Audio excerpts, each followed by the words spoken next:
Hello students, myself Puneet Vats. आज हम जो 7th क्लास फाउंडेशन क्लासेस का जो चैप्टर रीड आउट कर रहे थे साउंड, उसका सेकंड पार्ट देखते हैं।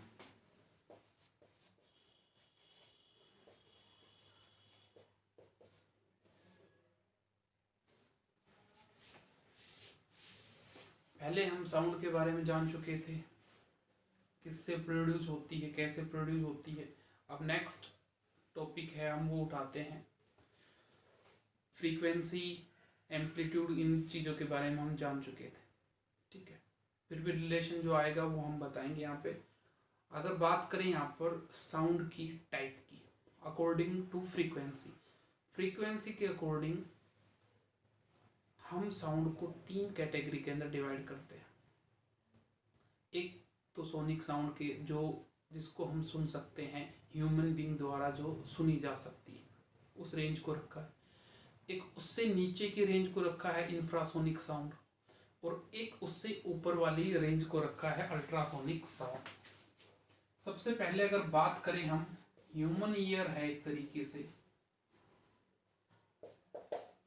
किस साउंड को सेंस कर सकता है, किस फ्रीक्वेंसी की साउंड को, तो ये होती है 20 हर्ट्ज से 20,000 हर्ट्ज, या बोलते हैं 20 किलो हर्ट्ज। ये रेंज है ह्यूमन बीइंग की, जिस फ्रीक्वेंसी की साउंड को ह्यूमन बीइंग सुन सकते हैं, ठीक है। 20 हर्ट्ज टू 20,000 हर्ट्ज।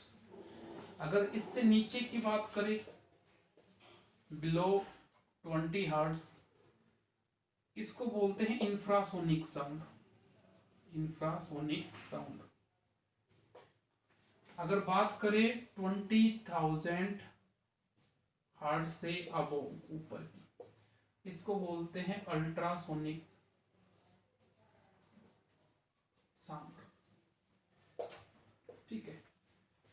अब यहां से जो वर्ड मिला है हमें हर्ट्ज, ठीक है, ये किससे रिलेट करता है, किसकी यूनिट है, फ्रीक्वेंसी। एक एग्जांपल के थ्रू हम समझते हैं इस चीज को। जैसे कि अगर हम बात करें यहाँ पर, जैसे कि हमारे पास एक एग्जांपल लिया हमने पेंडुलम का, ये मेटल बॉल लगी हुई है, बोब लगा हुआ है, और यहाँ पर हमने एक एग्जांपल ले लिया है रबर बैंड का, और ये एक तरह से सिंपल पेंडुलम। यहाँ से हमने इसको इस साइड से दोनों जगह से बांध रखा है खींच के। जब इसको हम खींचेंगे और छोड़ देंगे, पुल करेंगे छोड़ देंगे, ठीक है, तो ये वाइब्रेट करेगा और ये साउंड हमें आसानी से सुनाई दे जाती है। क्यों?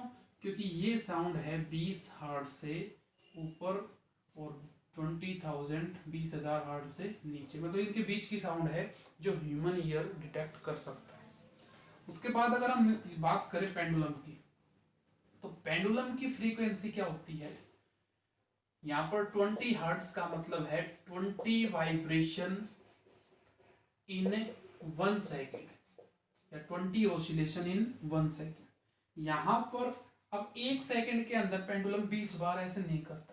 अगर इतना कर रहा होता तो उसको हम सुन पाते, लेकिन ये क्या है, 5 से 10 या 2 या 3, इतना ही एक तरह से वाइब्रेशन करता है, ऑसिलेशन करता है, इसलिए इस साउंड को हम सुन नहीं पाते, ठीक है।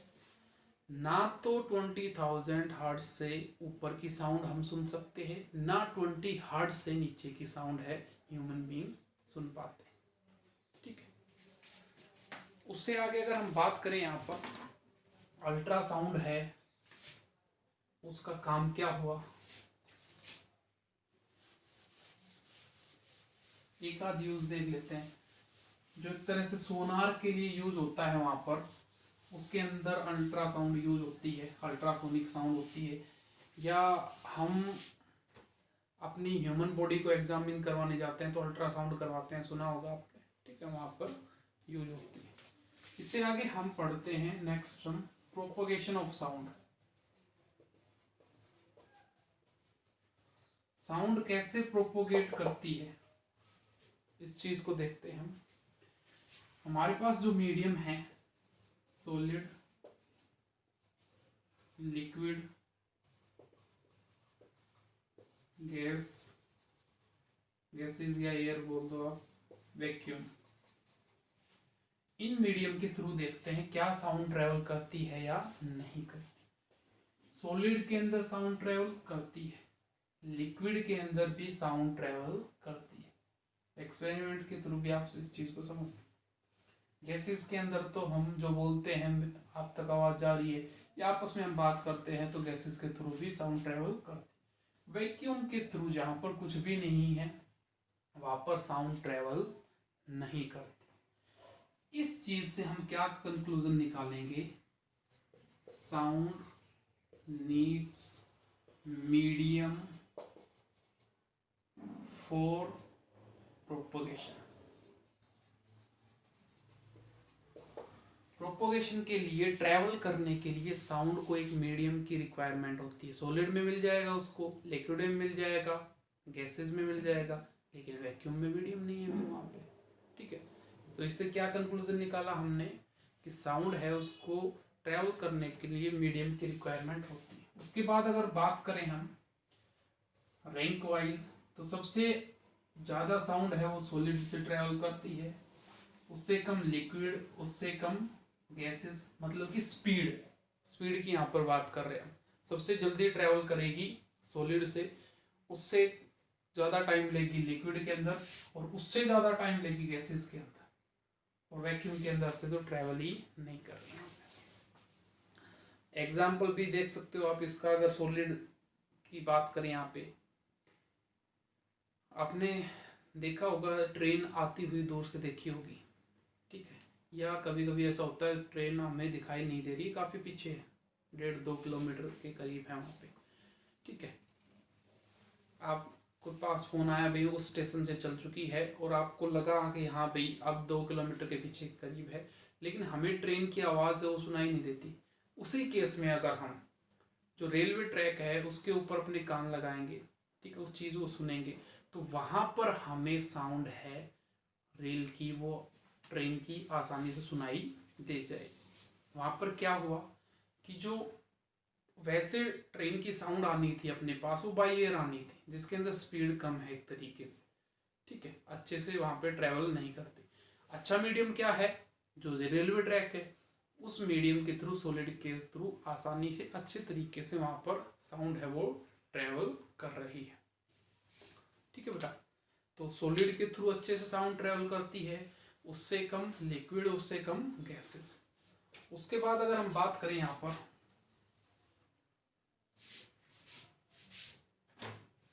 साउंड है वो प्रोपोगेट कैसे करती है, प्रोपोगेशन कैसे होता है उसके अंदर, इस चीज को जानते हैं, गैसेस के थ्रू ही जान लेते हैं एक तरीके से। ये हमारे पास एक स्पीकर है, स्पीकर आपने देखा होगा सबने, ठीक है, ये साउंड प्रोड्यूस कर रहा है, ठीक है। तो यहाँ पर ये क्या करता है, इसके अंदर दो फिनोमेना होते हैं, कंप्रेशन एंड रेयरफेक्शन। जब ये साउंड प्रोड्यूस करेगा तो इसमें दो स्थिति होती है, आपने देखा होगा, ये वाइब्रेट करता है, आगे जाता है पीछे आता है, आगे जाता है पीछे आता है। ये स्पीकर का एक तरह से जो फिल्म होगी, एक तरह से लेयर होगी ये, ठीक है, ये एक बार आगे जाती है पीछे आती है। जब ये आगे की ओर जा रही है तो वहां पर जो मॉलिक्यूल्स है एक तरीके से वो क्या हो जाएंगे, नजदीक हो जाएंगे, कंप्रेशन आ जाएगा, उनके अंदर प्रेशर ज्यादा रहेगा एक तरीके से, इस चीज को समझो।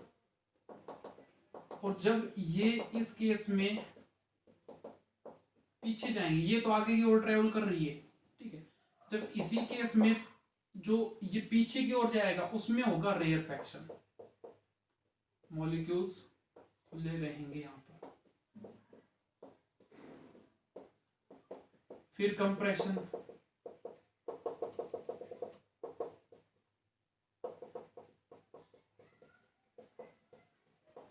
फिर रेयरफेक्शन। मतलब कि ये क्या कर रहा है, ये जो पहले है कंप्रेशन हुआ, ये आगे की ओर बढ़ रहा है, फिर जब ये पीछे की ओर हुआ तो वहां पर रेयरफेक्शन आ गया, ठीक है, प्रेशर कम होगा, फिर आगे की ओर हुआ, फिर इसने प्रेशर क्रिएट किया है, कंप्रेशन हुआ है। सेम इस प्रकार से साउंड है वो आगे कंप्रेशन रेयरफेक्शन की तरीके से आगे की ओर ट्रेवल करती है। उसके बाद अगर हम बात करें जो साउंड है इको, इको की आपने बात की होगी, जो एक तरीके से बैट है वो क्रिएट करती है या सोनार सिस्टम के अंदर जिसको हम यूज करते हैं, एक तरह से साउंड का रिफ्लेक्शन, ठीक है। या साउंड की हम एक तरीके से स्पीड कैसे निकाल सकते हैं या डिस्टेंस कैसे निकाल सकते हैं। एक तरीके से देखो जो सोनार सिस्टम है वो कैसे काम करता है, जो एक समुद्र की, ओशियन की डेप्थ को मापने के लिए एक तरीके से जिसको हम यूज करते हैं। यहाँ पर दो चीज होती है, एक सेंडर होगा एक रिसीवर होगा। यहाँ से अल्ट्रासाउंड भेजी जाएगी नीचे की ओर और यहाँ से रिफ्लेक्ट होने के बाद वो रिसीवर के ऊपर रिसीव होती है, नीचे जाएगी और यहाँ पर वो क्या होगी, रिसीव होगी। यहाँ से जब साउंड गई है और इस सरफेस से या बॉटम से टकरा के रिसीवर के ऊपर रिसीव हुई है, इस टाइम को हम क्या कर लेते हैं, नोट कर लेते हैं। मान लो यहाँ से जब छोड़ा था हमने उसके 10 सेकंड के बाद यहाँ पर जो साउंड है वो रिसीव हो गई, टाइम ले लिया हमने 10 सेकंड। अगर डेप्थ का पता लगा रहे हैं हम, समुद्र की गहराई कितनी है, ठीक है। उसके बाद हमने पता किया कि स्पीड है साउंड की, अल्ट्रासाउंड की, यहाँ पर पानी के अंदर मान लो 500 मीटर पर सेकेंड है, ठीक है। उसके बाद अगर हम बात करें डिस्टेंस कितनी आ जाएगी, कितनी पानी से एक तरह से बॉटम से ऊपर है, हम ये यूज करते हैं एक तरह से जो सबमरीन होती हैं वहां पर उनके अंदर होता है आसानी से यूज, या फिर जो बड़े बड़े शिप हैं, जहाज हैं, उनके अंदर यूज करते हैं। यहाँ पर देखिए, यहाँ पर डिस्टेंस है, डिस्टेंस एक तरह से डेप्थ के रूप में आएगी, भाई यहाँ से ऊपर कितना है या यहाँ से नीचे गहराई कितनी बची हुई है समुद्र की, ठीक है। इस चीज को आप निकाल सकते हो, आपको फॉर्मूला पता है, speed is equal to distance by time. अब डिस्टेंस निकालना है तो स्पीड के साथ टाइम क्या हो जाएगा, मल्टीप्लाई 500 इंटू 10, 5000 मीटर। ये डिस्टेंस आ गई जिसमें नीचे भी गई है एक तरह से जो अल्ट्रासाउंड सोनिक जो हमने साउंड भेजी थी और ऊपर भी आई है, दोनों डिस्टेंस कवर किया है उसने।